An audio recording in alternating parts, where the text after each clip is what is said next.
మన ప్రభు అయినటువంటి దేవుడు మనందరితో మాట్లాడాలని, ఆయన మనందరినీ స్థిరపరచబడాలని, మనందరిని కూడా ఒక ప్రేమ మీదకి తీసుకురావాలని, ఒక ట్రాక్ మీద నడిపించాలని దేవుడు కోరుకుంటున్నాడు. అయితే మనం దేవునికి ఇష్టలుగా ఉంటున్నామా, లేక దేవునికి అయిష్టలుగా ఉంటున్నామా? దేవునికి ఇష్టలుగా ఉంటే మనల్ని, మన పిల్లల్ని, మనల్ని, మన కుటుంబాన్ని క్షేమాభివృద్ధిని దేవుడు కలిగించాలని ఆశపడుతున్నాడు. అందుకని అంటాడు, నువ్వు చేసే ఏ పని దగ్గరైనా నీ నమ్మకత్వాన్ని బట్టి, నువ్వు చేసే వ్యాపారం అయినా నీ యథార్థతను బట్టి, నువ్వు చేసే చేతి పనిని బట్టి దేవుడు నిన్ను దీవించాలని ఆశపడుతున్నాడు పిల్లరా. అందుకని దేవుని యొక్క వాక్యం చెప్తుంది, సంఖ్యాకాండానికి తీసుకెళ్తున్నాడు. ఎక్కడికంట? సంఖ్యాకాండం. బైబిల్ గ్రంథం ఉన్న వాళ్ళందరూ కూడా సంఖ్యాకాండం 12వ అధ్యాయం దేవుడు ఒక మాట చదివిస్తున్నాడు 3వ వచనంలో. సంఖ్యాకాండం 12వ అధ్యాయం. ఆ మాట వినెను మోషే భూమి మీద ఉన్న వారందరిలో, మోషే భూమి మీద ఉన్న వారందరిలో మిక్కిలి సాత్వికుడు. చాలండి, అక్కడ ఆపుదాం. మోషేనంట భూమి మీద ఉన్న ప్రజలందరికంటే కూడా మిక్కిలి సాత్వికుడు అని చెప్పేసి ఎవరు చెప్తున్న మాట ఇది? ఎవరమ్మా? దేవుడే చెప్తున్నాడు. మన గురించి దేవుడే ఒక స్టేట్మెంట్ ఇవ్వాలంట. జాన్ రుబెన్ లేకపోతే సోయిన్సో మిక్కిలి సాత్వికుడు. ఈ సాత్వికాన్ని దేవుడు చూస్తున్నాడు. ఈ సాత్వికం మనం కలిగి ఉండాలని దేవుడు కోరుకుంటున్నాడు. సాత్వికం నువ్వు కలిగినట్లయితే ఆయన నిన్ను గొప్ప ఉన్నతమైన స్థితికి తీసుకురావాలని ఆశపడుతున్నాడు. ఈ సాత్వికము నీలో నాలో ఉండాలి. మంచిది ప్రియులారా, ఈ అవకాశం ఇచ్చిన మన దేవుని కృతజ్ఞతలు చెల్లిస్తూ మరొకసారి మీ అందరికీ వందనాలు. నా కుటుంబానికి కూడా వందనాలు. బయటకు వెళ్ళారు. అయితే వాక్యం చెప్తుంది, నీలో సాత్వికం ఉందా? ఏముంది? సాత్వికం. సాత్వికం అనేటువంటి దానికి బాగా అర్థం చేసుకుంటే ప్రియులారా, ఈ సాత్వికం అనేటువంటి యొక్క ఆ లిస్ట్ ఎలా ఉండదంటే, ఒక సాత్వికుడు ఒక యజమానుడి దగ్గర పనిచేస్తున్నాడంట. సాత్వికుడు ఆ యజమానుడు తను కనిపెడతా ఉన్నాడంట. ఆ యజమానుడు ఇతను కనిపెడతా ఉన్నాడు పిల్లరా. ఎలా కనిపెడుతున్నాడు యజమానుడు? దేవుని ఎదుట మనం లోబడితే, దేవుని భయం మనకుంటే సాత్వికం ఉంటుందంట పిల్లరా. అసలు వీడు దేవుని భయం ఉందా లేదని చెప్పేసి యజమానుడంట కనిపెడతా ఉన్నాడంట. ఇతన్ని ఓ బట్టల షాప్లో పనిచేస్తున్నాడు. నేను చెప్పాడు ఇతను, అయ్యా నేను క్రైస్తవుని, నాకు ప్రతి ఆదివారం సెలవు ఇవ్వాలి. ఏమి ఇవ్వాలి? పండగ వచ్చినా కూడా నాకు సెలవు ఇవ్వాలి. మా పండగ ఏ పండగ? క్రిస్మస్ లేకపోతే హిస్టరీ. ఇలాగా ముందు చెప్పటం ఉడంబడి చేసుకుని షాపులో జాయిన్ అయ్యంట. అందరికంటే నాకు ఒక 200 తక్కువ ఇచ్చినా పర్వాలా, కానీ నాకు మాత్రం ఆదివారం సెలవు కావాలి, మా పండగలకు మాత్రం సెలవు కావాలి. ఎందుకంటే బట్టల షాపులోకి వచ్చినప్పుడు ఒక్కొక్కసారి పండగ టైం ఆదివారం కూడా సెలవు ఇవ్వాలి. రెండోది క్రిస్మస్ టైం, ఆ రోజు కూడా మహా బిజినెస్ ఉంటుంది వాళ్ళకి. ఇలాగా కొన్ని విషయాల్ని ఇతను ఉడంబడి చేసుకుని ఆ షాప్ ఓనర్ దగ్గరికి వెళ్ళిపోయాడు. ఒక నెలగా గడిచిపోతా ఉంది. ఇటు చూద్దాం, ఇదేదో చాలా ప్రార్థన పడడం అంటాడు, అందులో ఆదివారం దేవాలయంకి వెళ్ళాలంటాడు, ఇదేదో సాత్వికులా మాట్లాడుతూ ఉన్నాడు. అని పని చూస్తే కరెక్ట్గా 9 గంటల కంటే 9 గంటలకు షాప్కి వెళ్ళిపోయేవాడంట. సాయంకాలం 9 గంటల దాకా షాపులో ఉండేవాడంట. అన్నీ కూడా ఒక అరగంట లేట్ అయినా కూడా ఎవరు కూర్చున్నా ఎవరు కూర్చోకపోయినా ఇతను మాత్రం చక్కగా ఆ ఉన్న బట్టలు ఏదో మడతలు పెట్టుకొని చక్కగా కబోర్డ్లో పెట్టుకుంటూ వెళ్ళిపోయాడు. ఒక నెల ఆగినా చూద్దాం అనుకొని ఈ కబోర్డ్లో బట్టలు పెర్చేటువంటి దగ్గర ఒక 2 చవరల చైన్ పెట్టాడంట. ఏం పెట్టాడు? 2 చవరల చైన్ పెట్టేశాడంట కబోర్డ్లో. ఇతను యథార్థం చూద్దాం, ఏదో భక్తిపరుడు అన్నాడు కదా, ఆదివారం చర్చికి వెళ్తానంటాడు కదా. ఇంతకీ ఆ కబోర్డ్లోంచి బట్టలను తీశారు, చూపించారు కస్టమర్స్కి. మరలా తిరిగి మడత పెట్టేసి ఆ రిటర్న్ అక్కడ పెట్టాలి. ఆ టైంలో ఇతను తీసుకెళ్ళి అక్కడ పెట్టేశాడు. ఇంతకు మళ్ళీ సాయంకాలం వెను చదువుకుంటూ ఈ కబోర్డ్లోకి బట్టలు పెట్టేటప్పుడు చూస్తే చైన్ ఉందట. ఈ చైన్ తీసుకెళ్ళి ఆ కౌంటర్లో ఉన్నటువంటి యజమానుడికి చెప్పారు, అయ్యా ఇక్కడ ఎవరిదో తెలియదు, పలాని యొక్క నెంబర్ కౌంటర్లో అంటే లైన్లో కబోర్డ్లో ఈ చైన్ ఉంది, ఒకవేళ బట్టలకు వచ్చిన వాళ్ళదంటారా లేకపోతే మనదంటారా, ఎవరిదో ఒకసారి ఎంక్వైరీ చేసేసి ఆ చైన్ వాళ్ళకి ఇవ్వచ్చు అని చెప్పేసి చైన్ తీసుకెళ్ళి కౌంటర్లో పెట్టేశాడు. అప్పుడు చూశాడు, వీడు యథార్థవంతుడే. ఎవరంట? వీడు యథార్థవంతుడే. ఆలోచించాడు, చైన్ కౌంటర్లో ఉండేటువంటి యజమానుడిదే. ప్రకటన కూడా చేశారు, ఇంకా అక్కడ ఇంకెవరు ఉన్నారేమో, అబ్బాయి మీలో ఎవరైనా చైన్ పోగొట్టుకున్నారా అని. ఏం పోగొట్టుకున్నారు? చైన్ పోగొట్టుకున్నారా అని ప్రకటన చేశాడు. వాళ్ళ దాదాపుగా 8 మంది 9 మంది వర్కర్స్ ఉన్నారంట. ఒక అమ్మాయి వెళ్ళిందంట, సార్ నాదే సార్ అన్నదంట. ఎక్కడ చేయించావన్నాడు. అడగాల కదా మరి, పలాని కొట్లు అని అంటే దాని మీద స్టాంప్ ఉంటుంది, ఎవరి కొట్లో కొన్నాం ఎవరి కొట్లో ఏంటి అని స్టాంప్ ఉంటుంది. మా డాడీ తీసుకొచ్చాడు సార్, చైన్ మాత్రం నాది పోయింది, కళ్ళ చూసుకుంటే కనపట్లేదు అన్నదంట. అలాగమ్మా, ఒకసారి మీ నాన్న పెట్టి ఏ కొట్లో కొన్నాడో ఒకవేళ ఆ కొట్టు ఓనర్ని అడిగిన తర్వాత ఈ చైన్ మీదేనంటే మీకు ఇచ్చేస్తారు. వాళ్ళదైతే కదా వాళ్ళ నాన్న రావడానికి, వాళ్ళదైతే కదా వాళ్ళ నాన్న పలానా కొట్లో కొన్నా అని చెప్పడానికి. అర్థమైందా? ఒక రోజు గడిచిపోయింది, 2 రోజులు గడిచిపోయింది, అడుగుతున్నాడు, ఏమ్మా ఏం మీ నాన్న రాలేదా అడుగుతున్నాడు. 4వ రోజు షాపులోంచి తీసేశారండి. 4వ రోజు ఏం చేశారు? షాపులోంచి ఆమెను కంప్లీట్ తీసేశారు. ఎందుకంటే తనదు కాదు వస్తువు, ఈడేమో తన వస్తువును తందు కాదని తీసుకొచ్చి ఇచ్చేసాడు, ఎవరిదైతే వాళ్ళకి ఇవ్వమన్నాడు. ఇంత గడిచిపోయింది, 3 నెలలు 4 నెలలు గడిచిపోయింది. ఇంకా వీడిని పరిశోధిస్తున్నారు. ఇదే బట్టల కబోర్డ్లో 2 లక్షలు తీసుకెళ్ళి అమౌంట్ పెట్టేసి రాత్రి 8:30 అయిపోయింది, వెళ్ళిపోతా ఉన్నారు, మొత్తం సర్దుకుంటూ వెళ్ళిపోతున్నటువంటి సార్ ఇదిగో ఇక్కడ ఎవరో కబోర్డ్లో 2 లక్షలు పెట్టేశారు, ఒకవేళ మీరు పెట్టారా ఎవరు పెట్టారు, ఇదిగో పలాని కబోర్డ్ నెంబర్లో కబోర్డ్లో క్యాష్ ఉన్నాయి, మళ్ళా తీసుకొచ్చి కౌంటర్లో పెట్టేసి. ఇంత గమనిస్తున్నాడు.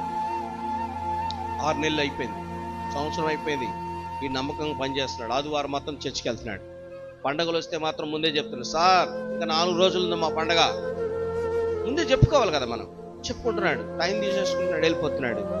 ఆ తర్వాత 1 సంవత్సరం గడిచిపోయిన తర్వాత ఆ షాపులో అతన్ని కౌంటర్ దగ్గర కూర్చోబెట్టాడు. ఎక్కడ? చప్పట్లు కొడదాం. హల్లెలూయా. ఒక క్రైస్తవుణ్ణి కౌంటర్లో కూర్చోబెట్టడం ఎప్పుడైనా చూసారా? కూర్చోబెట్టరు, ఎందుకంటే హోదా కూడా చూస్తారు. కానీ ఆ షాపు ఓనర్ చూసింది ఏంటంటే వీళ్ళలో నీతి చూశాడు, యథార్థత చూశాడు, వీళ్ళు సాత్వికం చూశాడు. వీడిలో నీతి ఉంది, వీడిలో యథార్థత ఉంది, వీడిలో సాత్వికం ఉంది, వీడి కష్టపడి పనిచేసే మనస్తత్వం ఉంది, వీడు కష్టపడమే కాక అనేక మంది చేత కష్టపడే మనస్తత్వం పనిచేసే మనస్తత్వం ఉందని ఆ షాపుకి అర్థమైందా మేనేజర్ చేసి పడేశాడు. ఆ షాప్ అంతా అతనికి అప్పగిచ్చాడు. మరొక షాపులోనికి ఇతను వెళ్ళిపోయాడండి ఓనర్. ఎందుకు ఈ మాట మీకు చెప్తున్నాడు పిల్లరా? ఇది ఎక్కడ జరగల, విశాఖపట్నంలోనే. ఇవాళ ఆ షాపులో రోజుకి 30 నుంచి 40 లక్షలు కౌంటర్ అయింది. అయినా కూడా అతని జీతం ఎంత తెలుసా? 20,000. అతని జీతం ఎంత? 20,000 అయినా కూడా రోజుకు 30 నుంచి 40 లక్షలు వచ్చినా కూడా కౌంటర్ను అప్పచెప్తున్నాడు. నమ్మకత్వం, నీతి. అయితే ఈ నీతిని చూసిన తర్వాత అతనికి రోజులో ఒక 3 గంటల టైం ఇస్తాడు. నువ్వు మధ్యాహ్నం భోజనానికి వెళ్తావు కదా, నువ్వు మధ్యాహ్నం భోజనానికి వెళ్తావు, నువ్వు 2 గంటల భోజనానికి వెళ్తావు, నీకు 3 గంటల టైం ఇస్తున్నాడు, 5 గంటలకు రా. ఎందుకంటే అతనుకున్న కష్టాన్ని బట్టి, అతను చేసిన పనిని బట్టి, అతనుకున్న సాత్వికాన్ని బట్టి 3 గంటల దాకా కూడా అతనికి రెస్ట్ ఇవ్వడం మొదలుపెట్టారు.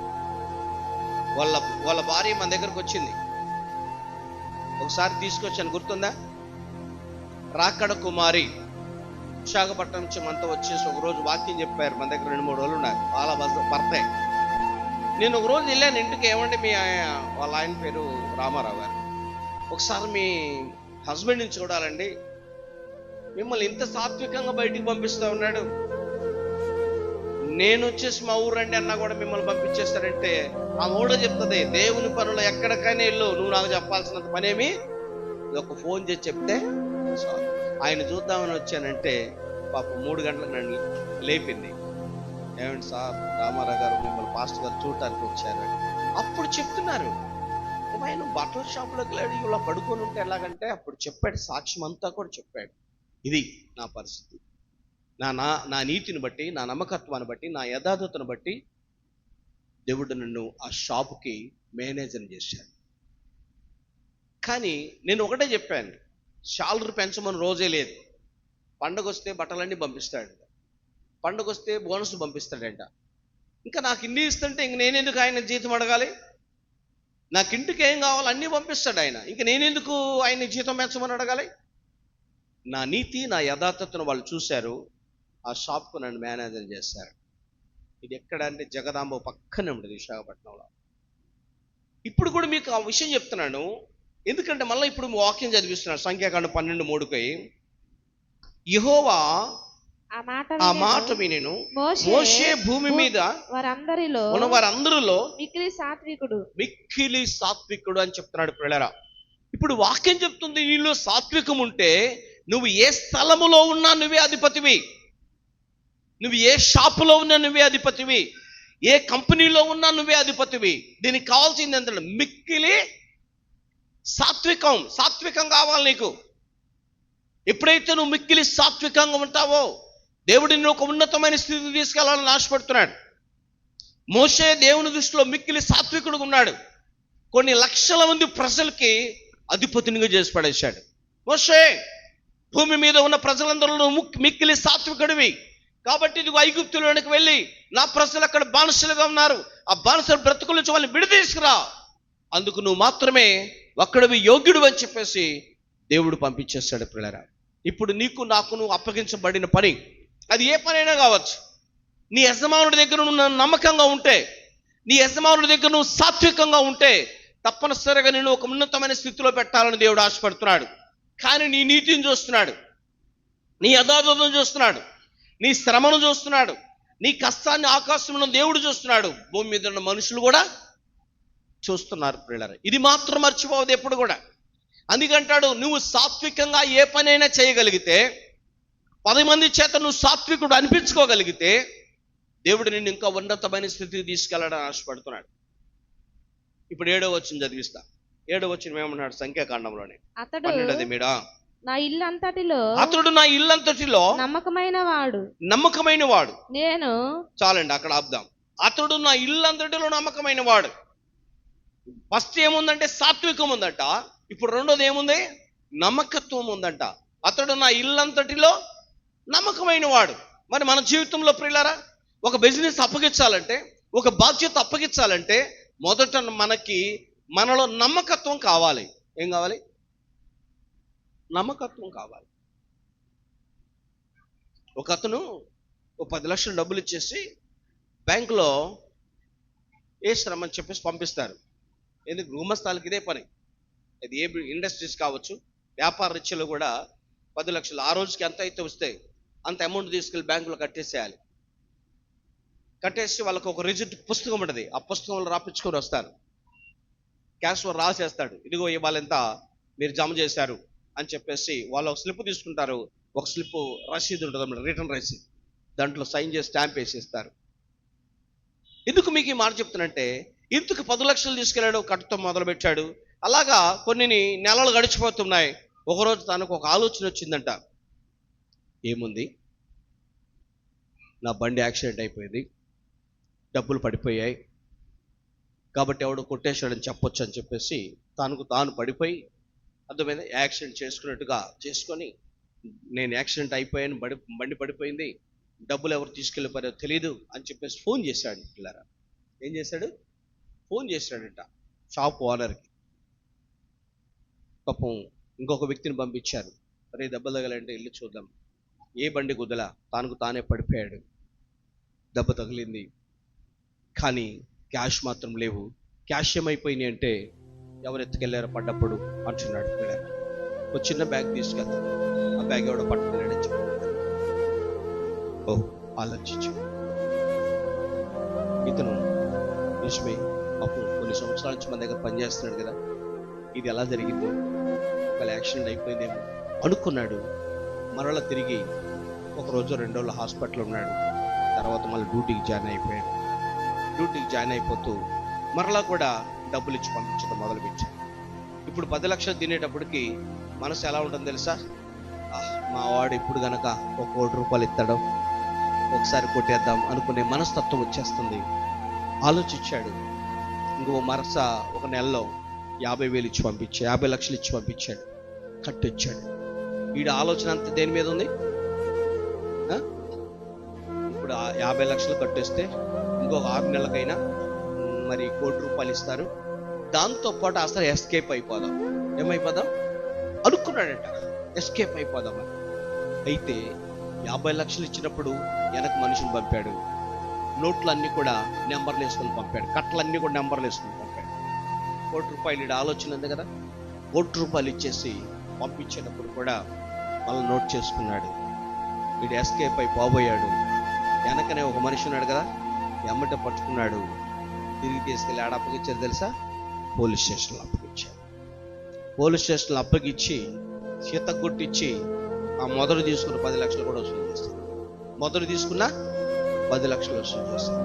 తర్వాత ఉద్యోగం పోయింది, అవమానకరమైంది. ఏ షాపులోకి వెళ్ళినా, ఏ కంపెనీకి వెళ్ళినా వాడిని పెట్టుకోవడానికి వీలు, ఎందుకంటే దొంగ అని ముద్ర పడిపోయింది. చూడండి ఒకసారి నమ్మకత్వం ఎలాగుంది. కానీ మోషే అలాంటి వాడు కాదాడు దేవుని దృష్టిలో. మోషే ఎలా ఉన్నాడు? నా ఇల్లంతటిలో నమ్మకమైన. మరి మన జీవితాలు ఎలాగున్నాయి? నమ్మకత్వాన్ని చూడాలని దేవుడు కోరుకుంటున్నాడు. నువ్వు నమ్మకంగా ఉంటే ఒక మంచి ఒక ఉన్నతమైన స్థితికి తీసుకెళ్లాలని దేవుడు కోరుకుంటున్నాడు. ఇప్పుడు నేను మళ్ళీ మిమ్మల్ని ఆదికాండాన్ని తీసుకెళ్తున్నా. ఆదికాండంలో దేవుడు మనతో మాట్లాడుతున్న మాటను బట్టి యోసేపు దగ్గర తీసుకెళ్తున్నాడు. యోసేపు జీవితంలో ఎలా ఉంటుంది? యోసేపు పరిస్థితి ఏంటి? యోసేపు జీవితంలో దేవుడు యోసేపుని ఎలాగా దినదినము ఆశీర్వాదకరంగా మార్చుకుంటూ వస్తున్నాడు. యోసేపు పరిస్థితి ఏంటి అని చెప్పేసి మనం ఆలోచించినట్లయితే ఒక్కసారి చూద్దాం. 39 ఆదికాండం 3వ వచనం తీసుకెళ్తున్నాను. లేక 2 నుంచి చదువుకుంటూ వద్దాం. 2వ వచనం నుంచి. ఆదికాండం 39వ అధ్యాయం 2వ వచనం.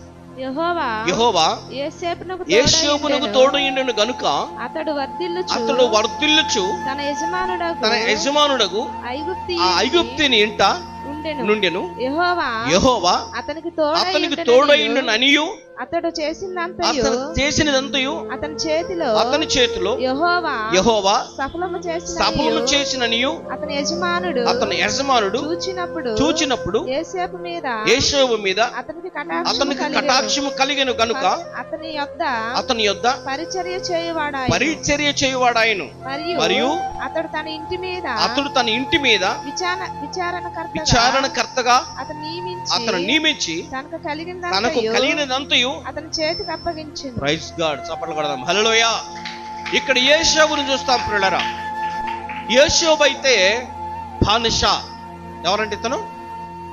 యోసేపు బానిస. బానిసలు అంటే మనకు తెలుసుగా, కూలికి వెళ్ళినోడైనా గట్టిగా తింటే నేను పని చేయని వెళ్ళిపోతాను అంటాడు కదా. బానిస అలా వెళ్ళటానికి వీలు లేదు. నాకు అన్నం పెట్టలేదని కూడా అడగడానికి హక్కు లేదు బానిసకి. ఎందుకంటే బానిస బ్రతుకది. ఈ బానిసగా వెళ్ళినటువంటి యొక్క యోసేపు జీవితంలో అక్కడ పొతీఫరు మాట్లాడుతున్న మాటను చూస్తే ప్రియులారా, దేవుడు అతనికి తోడై ఉన్నాడని గ్రహించాడట. అతను అడుగుపెట్టిన స్థలము దీవెనకరంగా మార్చబడుతుందని గ్రహించాడట. అతను చేసే ప్రతి పనిలో కూడా దేవుడు అతనికి తోడై ఉన్నాడని గ్రహించాడట. గ్రహించి అంటాడు, నా ఇల్లంతటిలో నీవు నమ్మకమైన వాడివి కాబట్టి ఈ ఇంటిని నీకు అప్పగించబడుతున్నాను. చప్పట్లు కొడదాం. హల్లెలూయా. ఎవరికి అప్పగించాడు? యోసేపుకు అప్పగించాడు. యోసేపు ఒక బానిసగా అప్పగించబడటానికి కారణం ఏంటంటే దేవుడు అతనికి ఏమైనాడు? ఇవాళ కూడా దేవుడు మనకు తోడై ఉంటే, నమ్మకత్వంగా ఉంటే, యథార్థతగా ఉంటే తప్పనిసరిగా దేవుడు నీకేమైంటంట? తోడైంటాడు. యథార్థవంతులకు దేవుడు ఏమైంటాడు? తోడై ఉంటాడు. పిల్లలు నువ్వే పని చేయి, యథార్థవంతులకు దేవుడు తోడై ఉంటాడు. నువ్వు యథార్థంగా జీవించడం నేర్చుకో, యథార్థంగా బ్రతకడం నేర్చుకో, యథార్థంగా మాట్లాడటం నేర్చుకో. కొన్నిసార్లు మనం ఏం చేస్తాం తెలుసా? అరుణ అంజమ్మ పక్కనే కూర్చున్నారు. అంజమ్మకు 3 కొడుకులు ఉన్నారు. ఇప్పుడు 3 కొడుకులు ఎలా ఎడగొట్టాలో బాగా ప్లాన్ చేస్తుంది ఎవరేమో. అంజమ్మకేమో చదువు లేదు, ఈ అరుణమ్మకేమో చదువు ఉంది. 3 కొడుకులు ఎలా ఎడగొట్టాలో ఇక ప్లాన్ చేయటాన్ని మొదలు పెడతా ఉంటది. 1 సంవత్సరం 2 సంవత్సరాలు పోయినాక పాపం ఆ 3 కొడుకులు ఎడగొట్టిన తర్వాత ఆ 3 కొడుకుల కోసం ఏడుటం మొదలు పెట్టింది. ఎందుకమ్మో ఏడుతున్నావు? కొడుకులు పోతే పోయారులే, నిన్ను ప్రేమించే భర్త ఉండలేదా?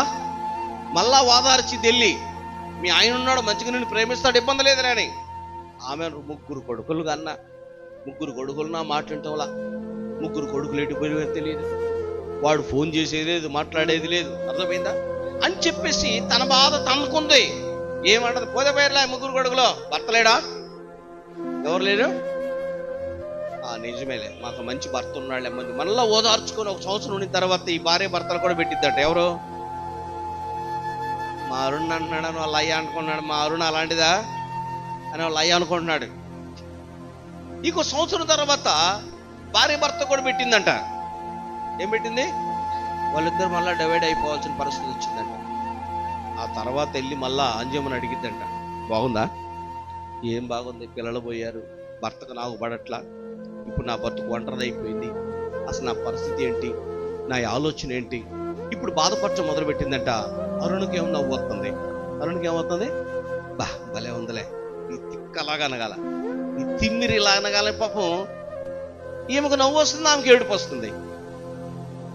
కానీ దేవుడు చూసి మనల్ని ఏమంటాడు తెలుసా? దేవుడు చూసి ఏమంటాడు చెప్పండి? సాత్వికుడు అంటాడా? దీని మనసు కలిగిన వారు అంటామా? అలాంటి వారు లేరనా? క్రైస్తవుల్లోనే ఎక్కువగా ఉన్నారు. ఎక్కడున్నారట? మన క్రైస్తవుల్లోనే ఉన్నారు ఎక్కువగా. ప్రియులారా, దేవుడు ఆకాశములను చూస్తున్నాడు. ఎదుటి కుటుంబం పాడైపోతే మన కుటుంబం కూడా పాడైపోతుంది. ఎదుటి పిల్లలు పాడైపోతే మన పిల్లలు కూడా పాడైపోతారు. ఎదుటి వాని భర్త పాడైపోతే మన భర్త కూడా పాడైపోతాడు. ఎదుటి వాని భార్య పాడైపోతే మన భార్య కూడా పాడైపోద్ది. ఎందుకు పాడైపోద్ది అంటే నీవు చేసినటువంటి క్రియను బట్టే ఆ లేఖనాలు మాట్లాడుతున్నాయి. కానీ యేషోబు అలాంటి వాడు కాదే.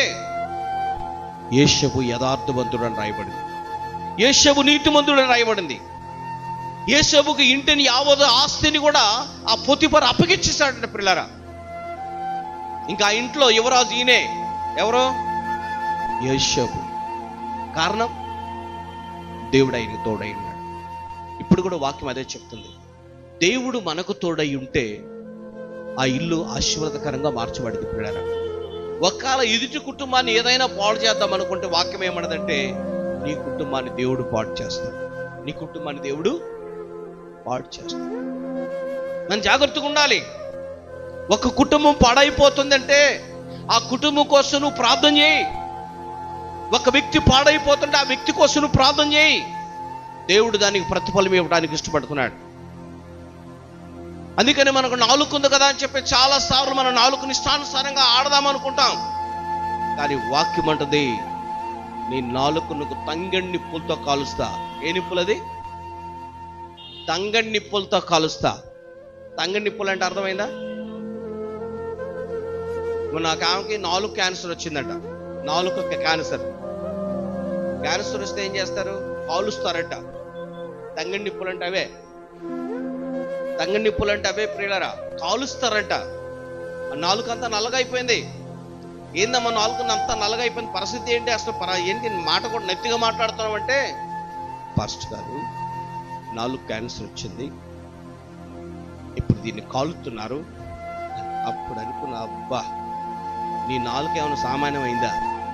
ఎన్ని కొంపలు పాడు చేసి ఉంటావో, ఎన్ని కొంపలని ఆర్పేసి ఉంటావో, ఎన్ని దీపాలను ఆర్పేసి ఉంటావో. అందుకు నీ 4 దేవుడు ఏం చేశాడట? తంగెడు నిప్పులతో కాలుస్తున్నాడు. కానీ యేషోబు జీవితం అలా కాదే. యేషోబుని దేవుడు బహుగా దీవించాడు. యేషోబుని దేవుడు అంచెలంచెలుగా ఆశీర్వాదకరంగా మార్చాడు. లాస్ట్కి యేషోబుని కూడా దేవుడు పరిశోధించాడు. పరిశోధించకుండా ఉన్నాడండి. ఎక్కడ పరిశోధించి? 7వ వచనం చదవమ్మ త్వరగా. 39వ అధ్యాయం 7వ వచనం. అటు తర్వాత ఆయన ఇల్లు అతని యజమాని భార్య యోసేపు మీద కన్ను వేసి తనతో చేయించమని చెప్పెను. అయితే అతడు ఒప్పుక, నా యజమానుడు తనకు కలిగినంతయు నా చేతికి అప్పగించును కదా, నా వశమున తన ఇంటిలో ఏమి ఉన్నదో, ఇంటిలో ఏది ఉన్నదో అతడు ఎరుగడు. నా ఇంటిలో ఈ ఇంటిలో నాకంటే పైవాడు ఎవడును లేడు.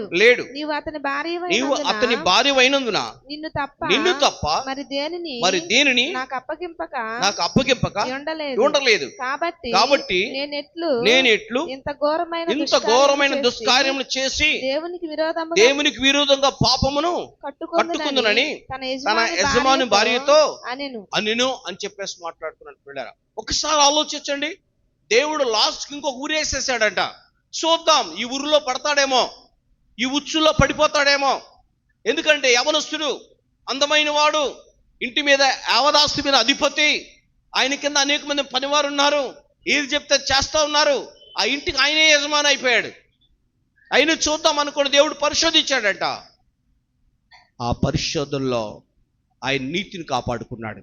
ఇప్పుడు కూడా దేవుడు మనతో మాట్లాడుతున్న మాట ఏంటంటే, నీ నీతిని మొదట నువ్వు కాపాడుకోవాలి, నీ యథార్థత నువ్వు కాపాడుకోవాలి. దేవుడే నిన్ను పరిశోధిస్తాడు. మళ్ళా మనం పడిపోయిన తర్వాత ఎవరి మీద పెడతాం? పడిపోయిన తర్వాత ఒకడు దొరుకుతాడు మనకు, లూసిఫర్. ప్రభా, నన్ను లూసిఫర్ అలా చేశారు ప్రభా, ఇలా చేశారు ప్రభా. లూసిఫర్ చేయలా, దేవుడే నిన్ను పరిశోధించాడు. ఆ పరిశోధనలో పడిపోయావు. కానీ యేసు పడిపోలా. యేసు పడిపోలేనందుకు దేవుడు ఆయన్ని రాజుని చేశాడు దేశానికి. ఆ దేశానికి ఏం చేశాడట? రాజుని చేశాడు. పిల్లరా, ఒక్క మాట నేను మరలా మిమ్మల్ని చదివిస్తా. త్వరగా 41వ అధ్యాయం తీసుకెళ్తున్నాను. ఆదికాండం 41వ అధ్యాయం. ఆదికాండం 41వ అధ్యాయం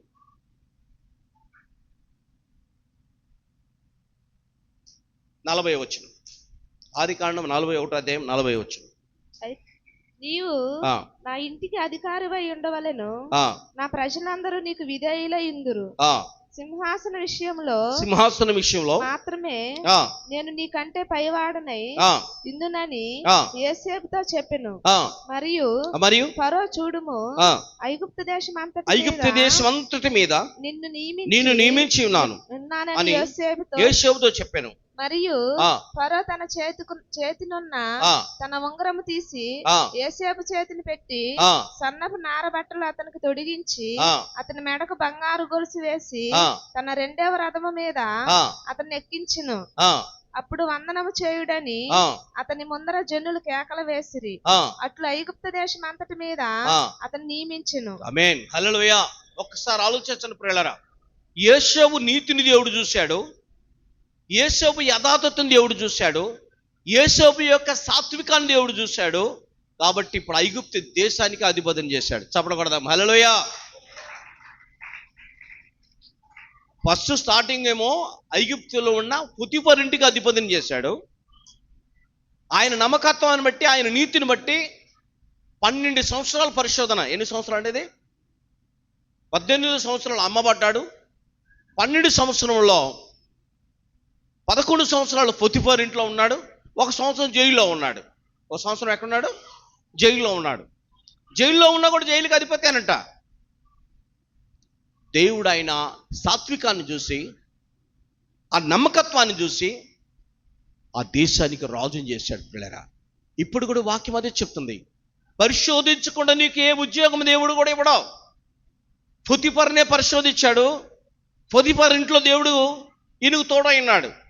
మరలా తిరిగి వచ్చి ఐగుప్తు దేశాన్ని పరిశోధించాడు. ఐగుప్తు దేశంలో ఉన్నతమైన స్థితికి దేవుడు తీసుకొచ్చాడు. ఇప్పుడు కూడా నీ జీవితాన్ని దేవుడు అదే పరిశోధిస్తున్నాడు. నీకు ఏ ఉద్యోగం ఇచ్చినా పరిశోధన లేకుండా ఉండదు. ప్రతి దాంట్లో నీకు ఒక పరిశోధన ఉంటుంది, ప్రతి దాంట్లో నీకు ఒక పరీక్ష ఉంటుంది. దాంట్లో నువ్వు పాస్ అయితేనే, మెరిట్తోనే ఒక మంచి ఉద్యోగం నువ్వు సంపాదించగలుగుతావు. ఇప్పుడు సాత్వికం అనే మెరిట్, నీతి అనే మెరిట్, యథార్థత అనే మెరిట్, పవిత్రత అనే మెరిట్ నువ్వు సాధించగలిగితే దేవుడు నా ఇంటంతటిలో నమ్మకమైన వాడిని మోషని పిలిచినట్లే ఆయన నిన్ను కూడా పిలుస్తున్నాడు. కానీ మన దగ్గర నమ్మకం ఉండదు, మన దగ్గర యథార్థత ఉండదు, మన దగ్గర పవిత్రత ఉండదు. కారణం ఏంటంటే ఇందాక రాత్రి చెప్పుకున్నాం, ఆ సాప ఏమైనా తీసుకెళ్తాను, ఆల్రెడీ సాప తీసుకెళ్ళేవాడు కదా. రాత్రి చెప్పుకున్నా, చిన్న సాప చరిత్ర చెప్పుకున్నాం. కూర్చున్న సాపని ఒకవేళ వెళ్తా మీ ముగ్గురులో ఎవడో ఒకటి సాప తీసుకెళ్ళిపోయినా అర్థమైందా, ఇంకేసేది ఏం లేదని. ఇప్పుడు చూసిన సాప లేదు, ఏం లేదు. ఎవరు సంకం పెట్టుకొని పోయాడో పాపం. నేను అడిగి చెప్పి మీ అమ్మని అడగరా సాప సంగతి, ఒకవేళ మీ అమ్మ ఏమైనా సంకం పెట్టుకుపోయిందేమని. అర్థమైందా? రాత్రి అంటే వరకు నవ్వుతాం, మనం జోక్ చేసుకున్నాం, కనపడలేదు. అన్నీ ఎతికాం, అక్కడంతా కూడా ఎతికాం. కారణం ఏంటి?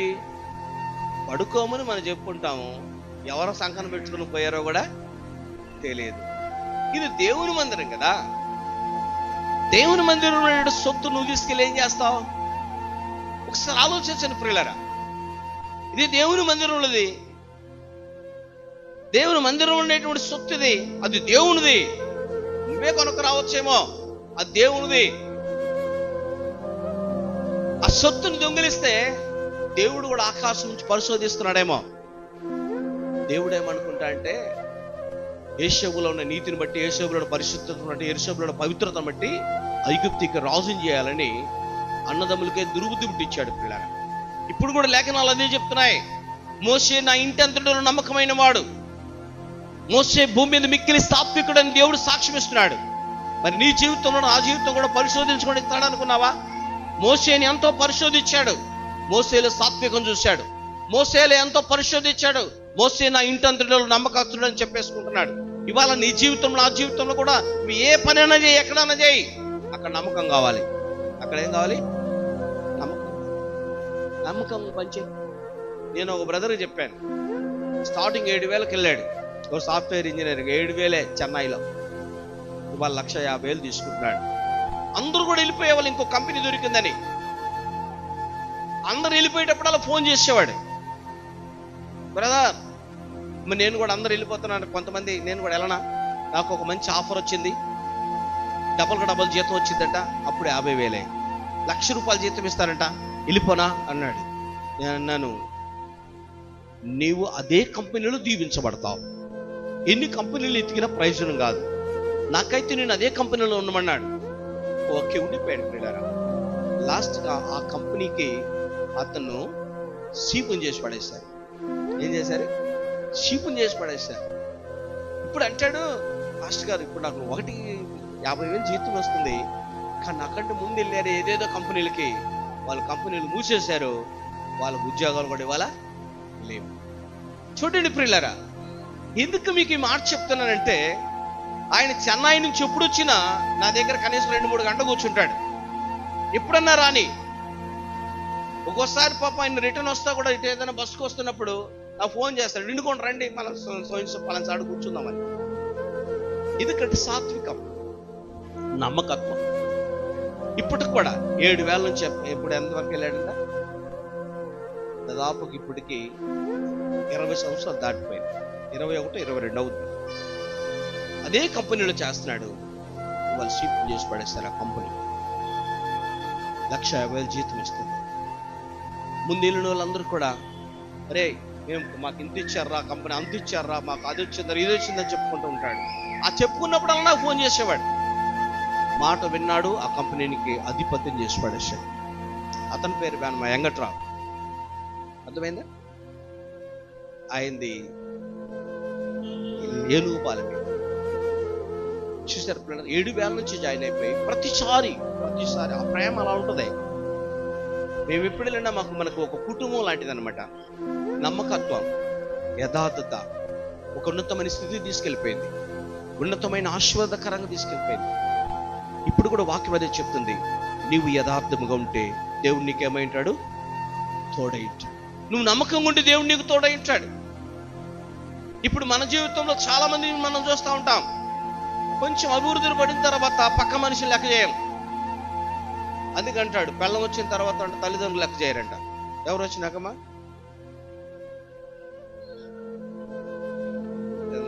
నేను చూస్తున్నా, మా అత్త మావ నేను బాగానే చూసుకుంటున్నా, ఎందుకు నాకెళ్ళి చూస్తూ ఉంటాం? తరుణ, నువ్వు మంచిదైనవే, నేను కాదంటలే. అర్థమైందా? మంచిదానమైతే ఘనత పొందుకుంటావు. ఏం పొందుకుంటావు? ఘనత పొందుకుంటావు, పేరు పొందుకుంటావు, ప్రతిష్టత పొందుకుంటావు. కానీ తక్కువ చూపు చూస్తే ఆయన ఎక్కువ చూపు చూస్తాడండి మనల్ని. అందుకంటాడు నమ్మకంగా ఉండు. నువ్వు చేసే పనిలో నువ్వు నమ్మకంగా ఉంటే, నువ్వు సాత్వికంగా ఉంటే, రెండోది అంటాడు నిన్ను నడిపించే ఒక వ్యక్తికి లోబడాలి. మనకు తెలియకపోతే మనం నడిపించే నాయకుడికి ఏం చేయాలి? లోబడాలి. ఒకసారి ఆలోచించి, నా చదువు ఎంత, వెంకటరావు గారు చదువు ఎంత, అర్థమైందా? ఆయన ప్రతిదీ సలహా తీసుకుంటాడు. కానీ మనం కొంతమంది తీసుకోమే. కొంతమంది సలహా అనేటప్పటికి బాధపడిపోతున్నాం. ఆయన దగ్గర సలహా మనకి ఎందుకు? వాక్యం చెప్తుంది, నీవు చేస్తున్న ప్రార్థన, నువ్వు జీవిస్తున్న విధేయత, నువ్వు జీవిస్తున్న నమ్మకత్వాన్ని బట్టి దేవుడు నిన్ను ఒక ఉన్నతమైన స్థితికి తీసుకెళ్ళని ఆశపడుతున్నాడు. కానీ అడుగడుగును పరిశోధిస్తాడు. పరిశోధించుకుని ఉండేవాడు అడుగడుగును నేను పరిశోధిస్తాడు. కానీ నువ్వు నమ్మకం, నువ్వు యథార్థంగా ఉండవు, తప్పనిసరిగా దేవుడు నిన్ను ఒక ఉన్నతమైన స్థితికి తీసుకెళ్లాలని దేవుడు నిన్ను కోరుకుంటున్నాడు. అయితే చూడండి ప్రియులారా, ఇంకొక మాట తీసుకెళ్తాను. ఎందుకంటే మోషే దగ్గర ఒక యథార్థపరుడు ఉండేవాడంట. ఎవరు ఆయన చెప్పండి? మోషే దగ్గర ఒక యథార్థపరుడు ఉండేవాడంట. మోషే ఏం చెప్తే చేస్తాడు అంతే. కూర్చోరా బాబు అంటే కూర్చుంటాడు. ఈ ప్రజలు నడిపించరా బాబు అంటే నడిపిస్తాడు. నేను నడిపించిన, నాకు ఇప్పుడు జ్వరం వచ్చింది అన్నట. ఎవరైనా? యెహోషువ. జాన్ పాల్ చక్కగా చెప్పాడు. మాకు కూడా తెలుసులండి, మేము చెప్పేటప్పుడు కూడా చెప్పాడు అని అంటారు కదా. యెహోషువ అంట ఏ రోజు కూడా మోసే ఉద్యోగం నాకు ఇస్తావు ప్రభు అని అడగలేదంట. మోసే ఉద్యోగం అంటే ఏంటి? దేవుడు ఆయన గొప్ప నాయకుడిగా పెట్టుకున్నాడు. ఆ నాయకుడి కింద ఏది చెప్తే చేసేవాడంట అంతే. సైన్యాన్ని నడిపించేవాడు, కూర్చోబెట్టమంటే కూర్చోబెట్టేవాడంట. అలాంటి యొక్క వ్యక్తిలో తను నమ్మకంగా జీవించాడంట. ఆ నమ్మకత్వాన్ని బట్టి దేవుడు ఏమంటాడంటే మోషేతో, నీ తర్వాత పరిచర్య చేయడానికి, నీ తర్వాత నా ప్రజలు నడపడానికి ఇదిగో నూను కుమారుడైన యెహోషువ ఉన్నాడు, అతన్ని అభిషేకించు అంటాడు. చూడండి ప్రియులారా, అంతకుముందు చాలా మంది ఉన్నారు ఆయన దగ్గర. మోషే దగ్గర అహరోను పిల్లలు ఉన్నారు, కోరాహు పిల్లలు ఉన్నారు, వీళ్ళందరూ కూడా చాలా మంది యాజకులు ఉన్నారు. కానీ వాళ్ళని కోరుకోలేదు. ఇదిగో నీ దగ్గర ఒకడు ఉన్నాడు నమ్మకమైన వాడు, అతని పేరే యెహోషువ. అతన్ని నీ తర్వాత ఈ ప్రజల మీద రాజును చేయాలనుకుంటున్నాను, ఈ ప్రజల మీద నాయకుని చేయాలనుకుంటున్నాను, నువ్వు అతన్ని అభిషేకించమని చెప్పినప్పుడు మోషే తూష తప్పకుండా అభిషేకించాడు. ఇవాళ కూడా మన జీవితంలో దేవుని వాక్యం చెప్తుంది, నువ్వు నమ్మకత్వాన్ని బట్టి దేవుడు నిన్ను అభిషేకించబోతున్నాడు. నీ నమ్మకత్వాన్ని బట్టి దేవుడు నిన్ను ఆశీర్వాదకరంగా మార్చబోతున్నాడు. నీ నమ్మకత్వాన్ని బట్టి దేవుడు నిన్ను ఒక ఉన్నతమైన స్థితికి తీసుకెళ్లాలని ఆశపడుతున్నాడు. చాలాసార్లు మనం అవుదాం అనుకుంటాం. వాక్యం చెప్తుంది పిల్ల, నువ్వు నమ్మకంగా ఉంటే దేవుడు నిన్ను ఒక ఉన్నతమైన స్థితిలోనికి దేవుడు తీసుకెళ్లాలని ఆశపడుతున్నాడు. అందుకని ఆ ఉన్నతమైన స్థితికి నువ్వు వెళ్ళాలి. చూద్దాం ఒకసారి ఆ ద్వితీయోపదేశ కాండాన్ని తీసుకెళ్తున్నాను. ద్వితీయోపదేశం 34:12 చదవమ్మా. ద్వితీయోపదేశ కాండం 34:12 వాటి విషయములలోను ఆ బాహుబలం అంతటి విషయములలోను మోషే ఇశ్రాయేలు జనులందరి కనుల ఎదుట కలుగజేసిన మహాభయంకర కార్యముల విషయములలోను యెహోవాను ముఖాముఖిగా ఎరిగిన మోషే వంటి ఇంకొక ప్రవక్త ఇశ్రాయేలులో ఇంతవరకు కూడా పుట్టలేదంట. కాబట్టి అంతటి గొప్ప ప్రవక్తను చేయటానికి కారణం ఏంటి యెహోషువని అని మనం ఆలోచిస్తే, దేవుడు యెహోషువతో మాట్లాడుకుంటూ వస్తూ ఒక మాట, మొదట అధ్యాయం యెహోషువ గ్రంథం 5వ వచనం అంటాడు, నీ బ్రతుకు దినములంటే ఏ మనుషుడు నీ ఎదుట నిలవలేక ఉండును, నేను మోషేకి తోడైన నీకును కూడా తోడైండు. చూడండి ప్రియులారా, మోషేకి ఎలాగైతే తోడైనా నీకు కూడా తోడై ఉంటా. ఎప్పుడు? నమ్మకత్వం, యథార్థత. ఈయన ఏ రోజు కూడా నాయకుడు కావాలనుకోలేదట. అందుకని దేవుడు మోషేని నాయకుని చేశాడు. మోషే తర్వాత నమ్మకముడైనటువంటి యెహోషువను నాయకుని చేశాడు పిల్లరా. అందుకని ఈయన మాట్లాడతాడు. ఏమంటాడంటే 9వ వచనం తీసుకెళ్తా, ఇవన్నీ మనం తెలిసించదే. నేను నీకు ఆజ్ఞాపించి ఉన్నాను కదా, నిబ్బరము కలిగి ధైర్యంగా నుండము, దిగులు పడకము, జడీకము. నీవు నడుచు మార్గములన్నిటిలో నీ దేవుడైన యెహోవా నీకేమైంటాను, తోడై ఉంటాను. చూడండి ప్రియులారా, దేవుడు మనకు తోడై ఉండాలంటే మనము దేవుని మాట వినాలి. మనం దేవుని మాటను విని దేవుని దగ్గర నుంచి సలహా తీసుకుంటూ రావాలి. ప్రభువా, నా పరిస్థితి ఏంటి, నా ఆలోచన ఏంటి, నా తలంపు ఏంటి, నా ఉద్దేశం ఏంటి అని ఒకసారి ఆలోచించిన ప్రియులారా. ఒక సంఘ కాపుర దగ్గరంట ఒక 20 మంది పరిచారకులు ఉన్నారంట. 20 మంది పరిచారకుల్ని ఒక 20 సంఘాలు కట్టి పంపించేశాడంట. అతని దగ్గర ఒక వ్యక్తిని మాత్రం ఉంచుకున్నాడు. కార్ డ్రైవర్ వాడే, ఇంటికి యజమానుడు వాడే, మంచి సభ అంతటికి వాడే. వీడు ఏమనుకుంటున్నాడు, అబ్బే నన్ను ఎంతో ఆడుకుంటున్నాడండి ఈ సంఘ కాపురి. ఆ 20 మందికి సంఘాలు కట్టి వాళ్ళని పంపించాడు. ఈయన ఎంత స్వార్థంగా నన్ను ఉంచుకున్నాడు. కార్ డ్రైవర్గా నేనే, ఇంటి పనికి నేనే, అన్నిటికి నేనే, నాకు కూడా పెళ్ళి అయిపోయింది, నాకు 2 పిల్లలు ఉన్నారు, నా పిల్లల భవిష్యత్తు ఏంటి అని చెప్పేసి దిగులు పట్టడం మొదలు పెట్టాడంట. ఒకరోజు అంట దేవుని దగ్గర కూర్చున్నాడు. ప్రభువా, నా కాపరి 20 మందికి 20 సంఘాలు అప్పగించాడు కానీ నాకు మాత్రం ఏమీ అప్పగించలేదు. అసలు నన్ను ఇక్కడ ఉండమంటావా, ఇక్కడ నుంచి నేను వెళ్ళిపోమంటావా అని ప్రార్థనలు కూర్చున్నాడంట. దేవుడు అన్నాడంట, ఒరే పిచ్చోడా, అందరిని పంపించి నేను ఎందుకు కూర్చుకున్నాడో తెలుసా అన్నాడంట. నాకు తెలియదు కదా ప్రభువా, నాకు ఓ భార్య ఉంది, 2 పిల్లలు ఉన్నారు కదా ప్రభువా, నాకున్న అవసరం నాకుంటాయి కదా ప్రభువా, నేను కూడా మరి కాలర ఎగరేయాలి కదా ప్రభువా అని చెప్పేసి దేవుని సన్నిధిలో అడుగుతుంటే చెప్పాడంట, ఆ కాలర ఎగరేస్తున్నావు కాబట్టి ఇంకా నీకు అధిపతిని చేయలేదురా. ఆ మనస్తత్వం కనుక నువ్వు మానేసుకున్నట్లయితే ఈ సంఘానికి నువ్వే అధిపతి అన్నాడంట. ఈ సంఘానికి నీవే అధిపతి అనంట. ఆ మరుసటి రోజు పాస్టర్ గారి దగ్గరికి వెళ్ళి కాళ్ళ మీద పడిపోయాడు. పాస్టర్ గారు నన్ను క్షమించానంట. ఎందుకురా అన్నాడంట. అందరికి నువ్వు సంఘాలు ఇచ్చి పంపించేశావు, నాకు సంఘం ఇవ్వలేదని నేను దేవుని దగ్గర రాత్రి ఏడిస్తే నాలో ఉన్న అతిశయం, నాలో ఉన్న గర్వం చూపించాడు. దయచేసి నన్ను నేను తగ్గించుకున్నాను అనుకుంటున్నాను, నాలో గర్వం లేదనుకుంటున్నాను, నాలో అతిశయం లేదనుకుంటున్నాను, కానీ రాత్రి నేను నా దేవుడి దగ్గర పశ్చాత్తాపడ్డాను పాస్టర్ గారు అని చెప్పేసి అప్పుడు ఏడ్చాడంట. అప్పుడు చెప్పాడు, ఒరే నీ పశ్చాత్తాపం కోసమేరా నేను చూసింది, నా తర్వాత ఈ సంఘం నీదే అన్నాడు. చెప్పకూడదామా, నా తర్వాత ఈ సంఘము నీదే అని అన్నాడంట. అప్పుడు అన్నాడు కాళ్ళు పట్టుకొని, ప్రభువా నాకు ఈ సంఘ బాధ్యత వద్దయ్యా, నేను బ్రతికినంతకాలం నీతోనే ఉంటా, నీకు సెక్యూరిటీ గార్డుగా ఉంటా, కారు తోలుతాను, నీ ఇంట్లో కావాల్సినవి తెచ్చి పెడతాను, నీకు సహకారిగా ఉంటాను, నీకు పరిచయం చేస్తాను అన్నాడట. అలాంటి వ్యక్తి ఇంకొక ఆయన బైబిల్ ఉన్నాడు. ఎవరైనా ఏలియా దగ్గర ఉన్నాడు. ఎవరి దగ్గర? ఏలియా దగ్గర ఒక ఆయన ఎలీషా ఉన్నాడు. ఎలీషా కూడా ఇదే అనేవాడు, నాకేమొద్దు ప్రభువా, నాకు నా ఈ దాసుడు ఉంటే చాలు, నా దాసుని ఎనిగిడుతూ ఉంటాను, ఆయన పడుకున్నా కూర్చున్న ఆయనతోనే ఉంటాను అని చెప్పేసి జీవించేవాడు. లాస్ట్కు దేవుడు చెప్పాడు, ఒరే నువ్వు ఉన్నంతకాలం ఎలీషా అధికారం తీసుకోడు, దయచేసి నువ్వు నా దగ్గరికి వచ్చేసాయని చెప్పేసి అంట ఏలియాని దేవుడు తీసేసుకున్నాడు. ఆ తర్వాత అధికారం ఎవరికి వచ్చింది? వచ్చిందా రాలేదా? ఒకసారి ఆలోచించండి ప్రియులారా. ఇప్పుడు దేవుడు కూడా మనతో అదే మాట్లాడుతున్నాడు. నీ నమ్మకత్వాన్ని బట్టి, నీ యథార్థతను బట్టి, నీ సాత్వికాన్ని బట్టి, నీ మంచితనాన్ని బట్టి దేవుడే నిన్ను ఒక ఉన్నతమైన స్థితికి తీసుకెళ్ళాలని ఆశపడుతున్నాడు. ఇంతకప్పుడు 50 మంది ఉన్నారంటే ఎలీషా దగ్గర. ఎంతమంది ఉన్నారు? 2వ అధ్యాయం 2వ రాజుల గ్రంథాన్ని కనుక చదివితే 50 మంది ఉన్నారంటే ఇంకా ఆ 50 మందికి లేని గొప్ప భాగ్యం ఎవరికి వచ్చింది? ఎలీషాకు వచ్చింది. ఏలియా దగ్గర 50 మంది సేవకులు ఉన్నారని రాయబడింది.